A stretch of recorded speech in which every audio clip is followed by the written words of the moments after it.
नमस्कार दोस्तों। ये डिक्टेशन 80 शब्द प्रति मिनट का होगा, जो 400 शब्दों का रहेगा। 5 मिनट तक बोला जाएगा।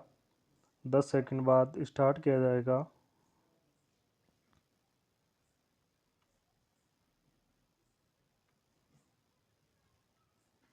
स्टार्ट। महोदय, मान्यता शब्द की हर तरफ से मांग आई है। मानो कि मान्यता देने भर से ही वे बहुत सी कठिनाइयाँ हल हो जाएंगी, जो बांग्लादेश के लोगों के सामने हैं, हमारे देश के सामने हैं और विशेषकर हमारे सीमांत राज्यों अर्थात पश्चिम बंगाल, असम, त्रिपुरा और मेघालय के समक्ष है।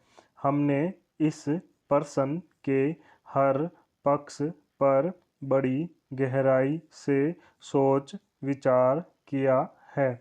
जैसा कि मेरे साथी ने बताया है, इसकी हम निरंतर समीक्षा करते रहते हैं। हम इसकी प्रतीक्षा नहीं करते कि दूसरे देश इस विषय में क्या करते हैं।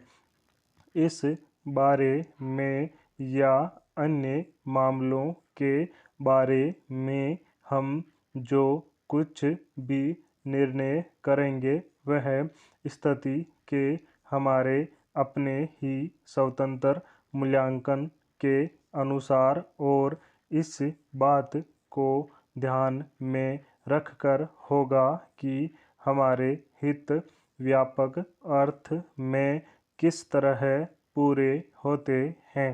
कल मैं अपनी वर्तमान कठिनाइयों में से संभावित खतरों और बोझों के बारे में जानबूझकर बहुत संयत भाषा में बोली थी।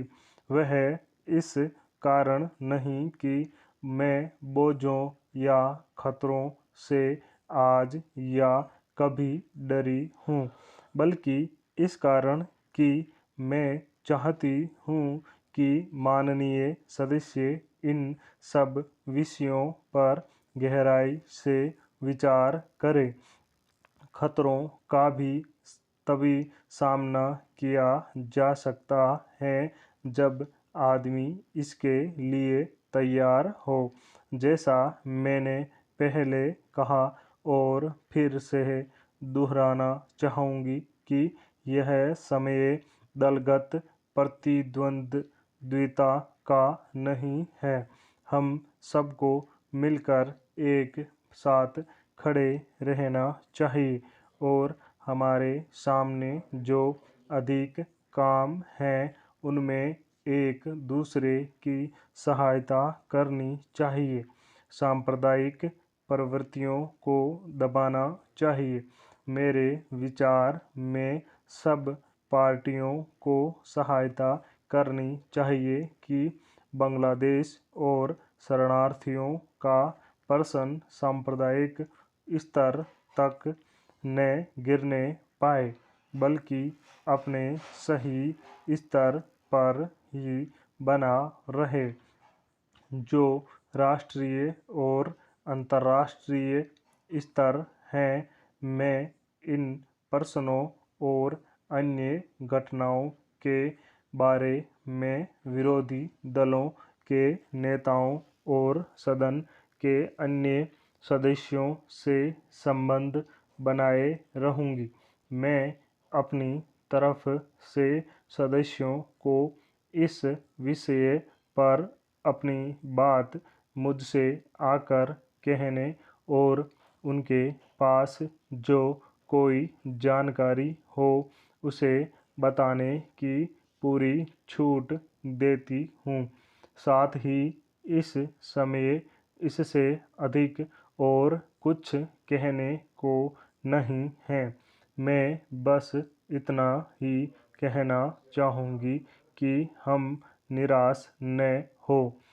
हमें अपने और अपने लोगों पर भरोसा होना चाहिए।